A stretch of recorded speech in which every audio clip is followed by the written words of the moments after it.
बिल्कुल चंदन, और बड़ी खबर यह है कि गिरिराज सिंह की तरफ से बड़ा बयान दिया गया है ओवैसी को लेकर। बड़ा हमला इस दौरान गिरिराज सिंह की तरफ से ओवैसी पर बोला गया। उन्होंने साफ शब्दों में कहा है कि ओवैसी के अंदर एक जिन्न बैठा है जो देश के लिए खतरा है। ये गिरिराज सिंह की तरफ से कहा गया है। तो ये बड़ी खबर अपने दर्शकों तक पहुंचा रहे हैं कि बड़ा हमला गिरिराज सिंह ने ओवैसी के ऊपर बोला है। चंदन, ओवर टू यू।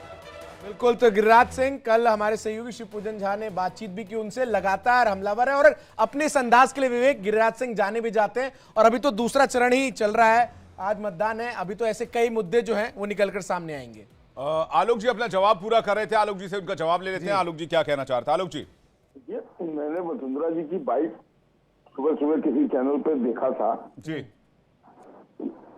तो उन पर जब पूछा गया कुछ सीटों के बारे में तो उन्होंने कहा कि भाई लड़ाई तो लड़ाई है। तो मुझे उनका जो पुराना तेवर था, जो पुराना जोश था, जो पुराना जज्बा था, वो थोड़ा मिसिंग नजर आया जी।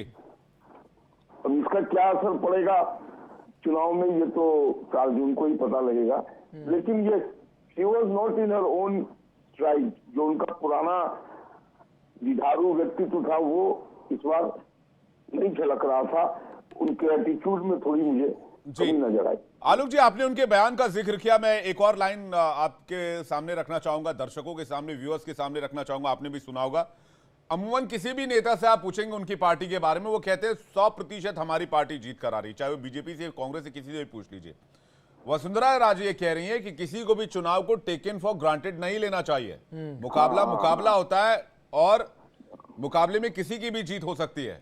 तो ये क्या बता रहा है कि उनके तेवर से कुछ बीजेपी के हालात ठीक नहीं हो सकते हैं, अगर हम लोकसभा इलेक्शंस की बात करें तो राजस्थान के लिहाज से? देखिए, एक चीज मैं आपको बता दूं कि कुछ राज्य हैं जिसमें राजस्थान भी एक है, नॉर्दर्न इंडिया का, जहां बीजेपी 100% मार्क्स। मैं एक सेकंड आपको आलोक जी रोक रहा हूं। मैं सीधा सहयोगी रमन का रुख करता हूं, जहां पर रमन इस वक्त मौजूद है, वहां केंद्रीय मंत्री जितेंद्र सिंह जो है वो मतदान करने के लिए पहुंचे हैं। रमन, तस्वीरें दिखाइए, क्या कुछ वहां नजर आ रहा है?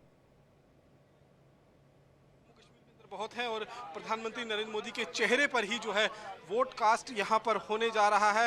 ये बात तो पूरी तरीके से तय है, क्योंकि जब जम्मू कश्मीर की जनता से बातचीत हो रही है, खासतौर पर जम्मू और उधमपुर के जनता से बातचीत हुई, तो उन्होंने कहा कि उम्मीदवार से इतने ज़्यादा खुश नज़र नहीं आ रहे हैं। लेकिन जब प्रधानमंत्री नरेंद्र मोदी की चेहरे की बात आती है तो उस पर ज़रूर वो कहीं ना कहीं अपना समर्थन देते हुए नज़र आएंगे। और यहाँ पर आप देख सकते हैं कि कतार में जो है वो मौजूद हैं डॉक्टर जितेंद्र सिंह और अपनी बारी का इंतजार कर रहे हैं और यहाँ पर अपना वोट कास्ट करेंगे। वोट कास्ट करने के बाद जब डॉक्टर जितेंद्र सिंह बाहर निकलेंगे तो फिर उनसे बातचीत की जाएगी कि आखिरकार